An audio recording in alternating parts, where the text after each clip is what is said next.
Welcome back. I'm back, and it's great to be here and to be with you all again. Thank you so much for joining me.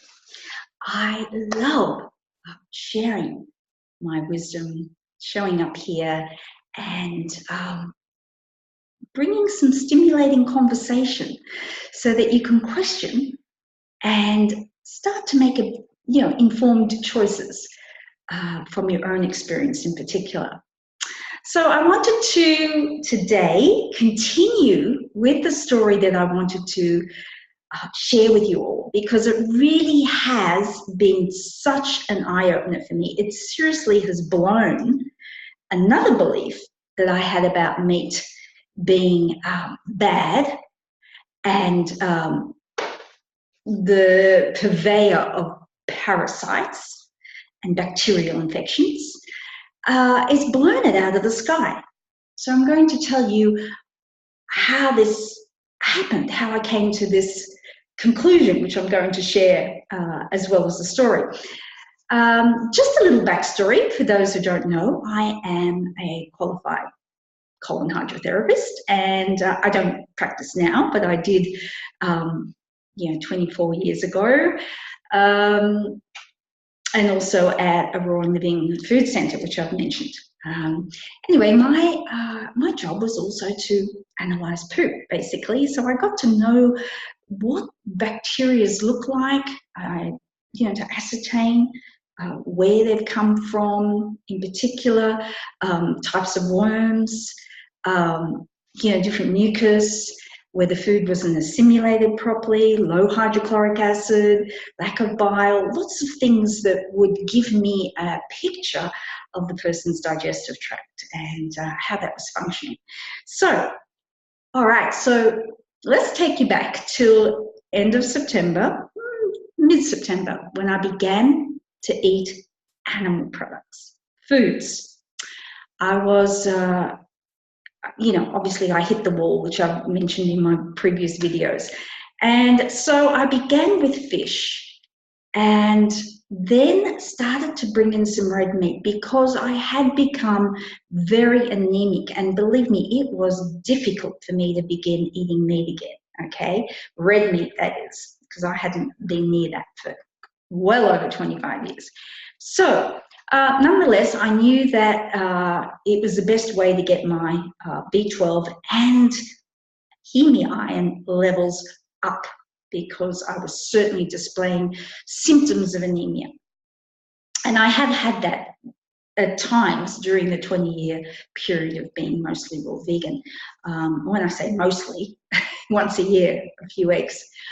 So what I decided to do was to do a very high potency parasite cleanse. And I have some very strong herbs, and I hadn't done one for a while, and I thought this will be great opportunity to do it. So probably about 5 days into eating meat and fish, I then started this protocol. And around the 5-day mark into it, I began to experience some cramping. And that was telling me that something is being moved. And these herbs, like I said, are quite potent, particular ones I choose that don't chop up around the worm, but make sure that they get them all intact. And these also herbs don't have plants, materials that are known to bring on looser bowels. In other words, cascara, sagrada, and those kinds of things that are basically a bit harsh. They encourage the bowel to water. So none of those ones. Anyway, fascinating thing is these cramps started to go on, and off to the toilet I went one morning, and sure enough, I expelled enormous amount of worms, bundles. I call them bundles, and these are just like, seriously, like a skein of wool. If you see wool, in a ball. And these are adult worms, which had come from the cecum dwellers, I call them. Lots of worms like to hang out in that area because that's when the fluid that comes from the small intestine, called chyme, is emptied into the cecum first of all. So it's enormous, rich soup for worms to eat, munch on, get their sustenance. So, oh, by the way, too, I'd also taken out all fruit. So I expected a lot of die-off, and there certainly was a lot of that as well. All fruit, all carbs, pretty much, except for some greens, medicinal plant greens. So there's an enormous amount of mucus and worms and pathogenic infection, bacteria. So it was quite cool. Now, I concluded that these worms couldn't have been from the meat that I had just begun to eat, because these were fully grown adult-sized worms, long, right? It's impossible.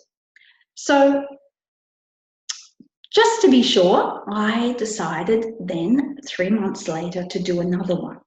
So in the meantime, I was still eating a high-fat, predominantly meat diet with no fruit, again, no sugar. I've mentioned before, I've not been a person to eat greens. No vegan junk superfoods. None of that stuff. And sure enough, 3 months passes and I thought, I'll do another one. So again, a high potency protocol. Now, naturally, I'm expecting to have the same description of worms and mucus and bacteria, to see that in the toilet bowl, right? Can you imagine, after taking these herbs, and I took a good dose for 5 days, start to get not as severe cramping as I did the first time. And I thought, this is odd. In fact, it was very, very mild, if anything. Nonetheless, I thought, oh, there's something going on. No. So I have a bowel movement, and to my surprise, the toilet water is completely clear. There's not one bit of mucus, not one sign of any worms. The food, the stool itself, and I'm talking stools here, I've never had stools like this, even when I was vegan. Totally beautifully formed, thick, not one iota of food I could see in there that was telling me that there was some poor assimilation or low hydrochloric acid. Obviously, my hydrochloric acid levels had come up quite dramatically. And it was just perfect, perfectly clear, floating, the perfect pool. So I thought, how can this be? So I decided to try this on some clients I was working with who were also ex-vegans and had, got to a place where they had blood sugar disorders and candida and a lot of pathogenic infection going on in their body. So put them on a similar protocol and, of course, uniquely tweaked, if you like, personalised for them and their particular case, if you like. So the same thing happened for them. And I thought, it's amazing, because this is turning everything I've been taught upside down. So the longer I go on this journey, what I am discovering is, and like I've said before, the great thing is I've been alive long enough to know that, particularly with saturated fats and, protein, meat, when governments decided to take it out of their recommended dietary food pyramid in 1977, gone. Then 1952, this whole war on saturated fat began in increments. So prior to that, there wasn't any heart disease, there wasn't the diabetes in absolutely record numbers. None of this existed. So I'm joining dots. And it's just so clear to see.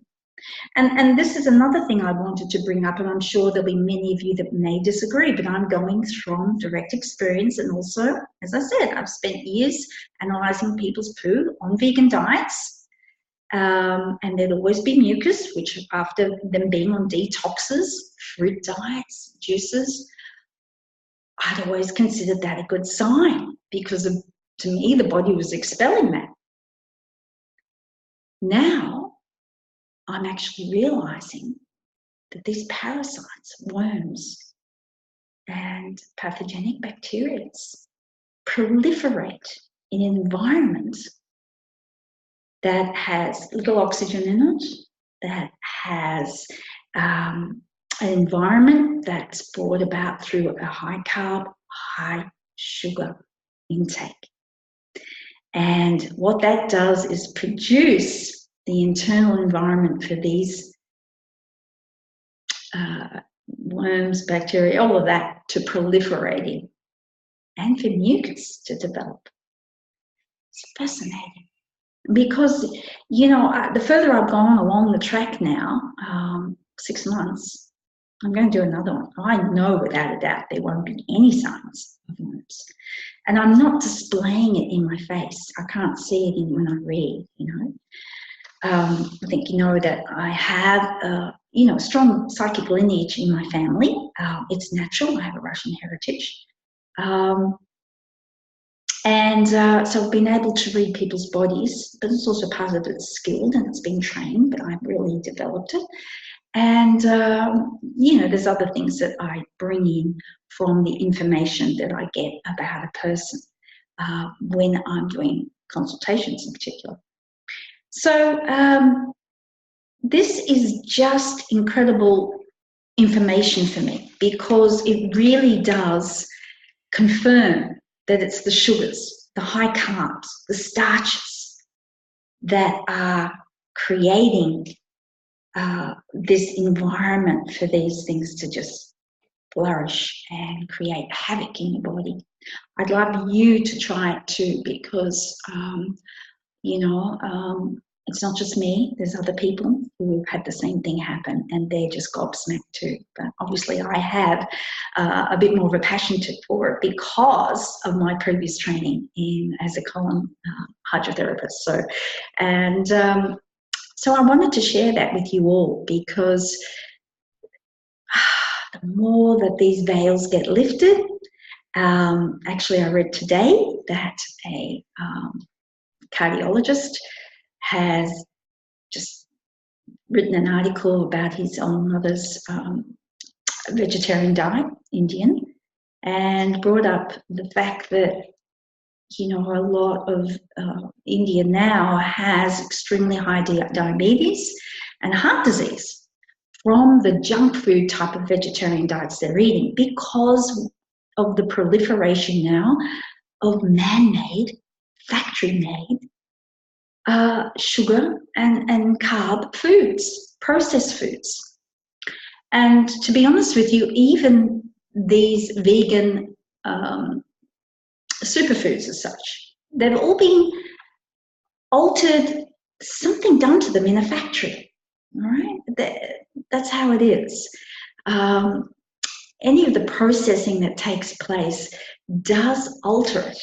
And so there we are. But so this is an interesting thing, and this is going along with the saturated fat that I brought up regarding it being demonized and so forth. But there's a few doctors now starting to realize that there really isn't any evidence based medicine that conclusively can say that saturated fat and red meat cause heart disease or cancer. It's almost like a couple of these cardiologists said, you know, we've got it wrong, you know. And like I said, I've lived through that time where it was the opposite. So anyway, I just thought I wanted to share this with you. And please share your own thoughts below. I'd love to hear about it.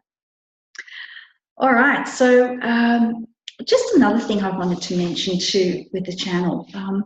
You know, I'm all about bringing wisdom and information to you from my own experience, from my decades of being a raw vegan and being in the rejuvenation fields, working with so many people over the years. And the reason I'm driven to do this is so that you can be more informed. You can make better choices, like I said initially, for yourself. And also start to question more and join dots. All right? So in saying that, I don't welcome abuse and shaming and all this other engagement of drama that people feel entitled to not only participate in, but to come onto my channel and dump things, you know. I'm all about sharing knowledge and wisdom, and I have a lot of it that I want to pass on. And it's a gift for me to be able to do that. And so I encourage you all not to get involved in this lower, if you like, aspect of humanity that really is in this, you know, the bullying, the shaming, this kind of thing that's really going on a lot at the moment.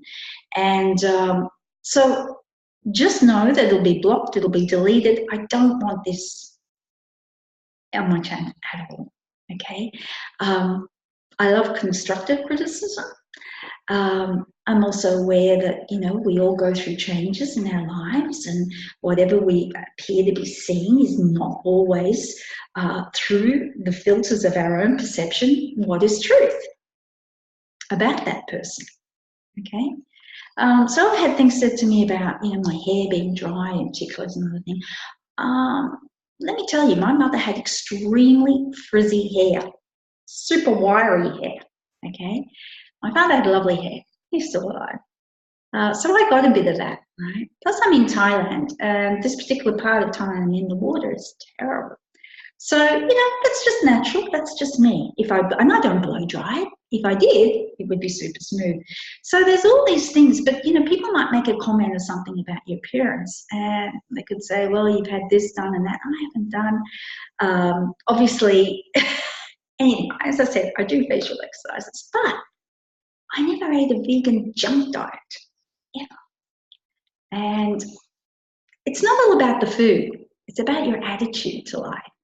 And it's another thing I want to share with you all in future videos is I do some pretty adventurous things in my life, some pretty bold and brave things that so many people just wouldn't do. And I want to share that with you so I can encourage you all to step out of the box and to go follow your dreams. I mean, here am I. I've really created the life that I had envisaged. You know, I've got two beautiful Siamese cats. I'm living in Thailand.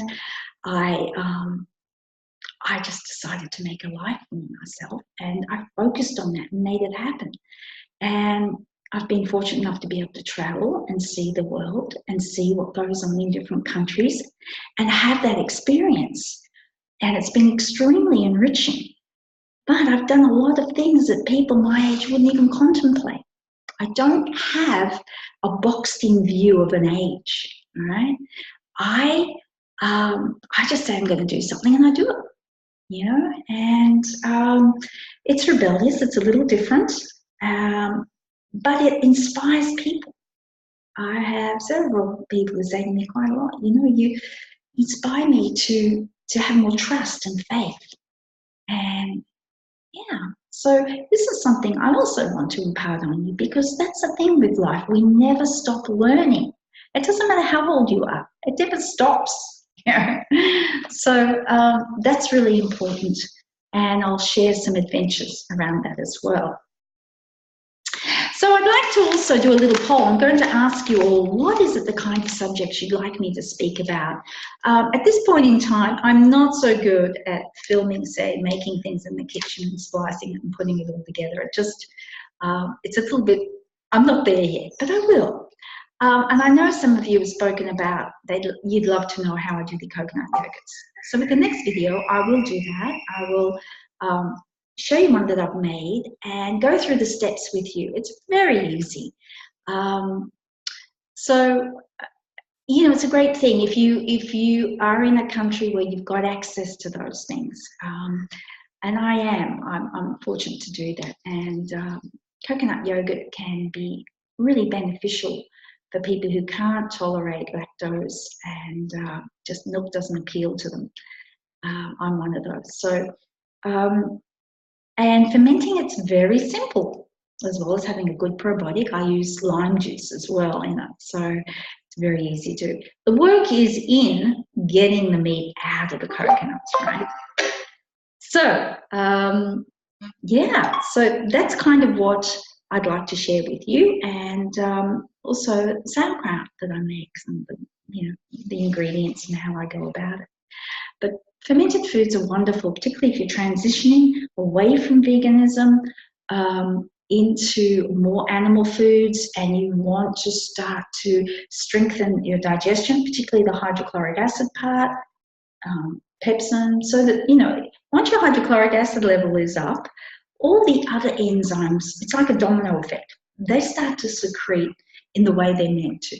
And you'll find that you will go through a lot of changes in the gut with bowel movements and so forth, but just keep going because they do shift and it does change. So if anyone's got any questions about that, I can most certainly answer. Okay, so we're back again soon. I just want to say a big thank you to you all, and again to the new subscribers, and just let me know some of the things you'd like me to talk about. I mean, often I'll get inspired by something, but I really want to share this story about parasites and worms. And the other thing that I've kind of connected about it was what attracts detoxing, the eternal detox propaganda, where people who are on a vegan diet, eating a high carb, high sugar diet, are producing worms and mucus continually. So, of course, they're going off doing more detoxing and they're seeing more and more of this matter in the toilet. And so they keep going on and doing more and more because the diet is producing the environment for these things to proliferate and be there. Who would have thought? But it's all involved with money. As we know, the supplement industry is massive in the vegan community. And, the detoxing and cleansing side, all very costly, but we don't need to do all that stuff. So leave your comments below. I'd love to hear your experiences. And if you would like a consultation with me, I'm quite busy at the moment. I'm having fabulous results with people. So please email me or send me a private message. Also, please follow me on Instagram. You can see some of the foods I make and some other things that I do there. In fact, you'll be able to see some of the fermented foods and more of a description on them about how I make things. Yeah, so I look forward to seeing you all again, and thanks for joining me. All right, so have a great few days. I'll be back very shortly. Okay, lots of love. See you all soon.